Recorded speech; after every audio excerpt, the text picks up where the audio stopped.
হিন্দু মুসলমান ভাই ভাই, পতুয়া মুসলমান ভাই ভাই, এই দাবি দাওয়াগুলো পূরণ করা তখনই সম্ভব হবে যখন আমি আমার নেতাকে রাষ্ট্র পরিচালনার দায়িত্ব দিতে পারবো।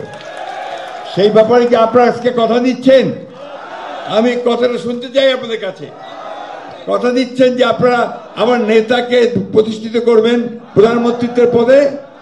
তারা আমার সঙ্গে একটা স্লোগান দিয়ে করবেন, অর্পিত সম্পত্তি প্রত্যার্পণ আইন বাস্তবায়ন চেয়েছেন আপনারা।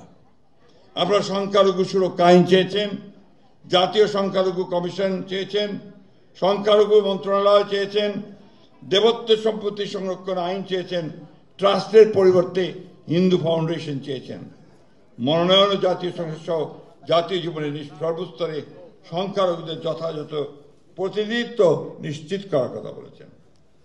আরেকটি বিষয় যেটা হয়েছে যে কিছু মামলা বিভিন্নভাবে আপনাদের উপর চাপানো হয়েছে, সেই মামলাগুলো যে প্রত্যাহার করা হয় সে ব্যাপারে আপনারা বলেছেন।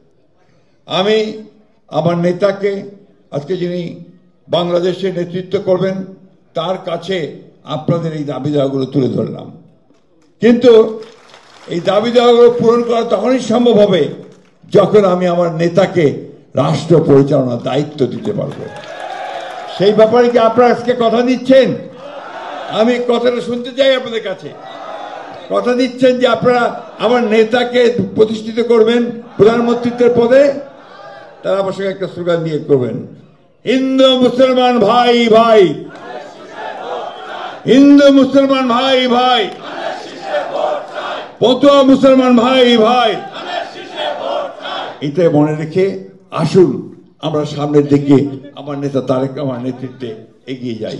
আরেকটি বিষয়, আপনাদের যে মনোনয়নের ব্যাপারে আপনারা আমাকে বলেছেন, আমি আমার নেতার কাছে অনুরোধ রাখবো যে আপনারা এই মতুয়া সম্প্রদায়ের মধ্য থেকে এবং হিন্দু সম্প্রদায়ের মধ্য থেকে আপনি যখন মনোনয়ন দেবেন সেটাকে বিবেচনায় রেখে যথাসম্ভব তাদেরকে মনোনয়ন দেবেন।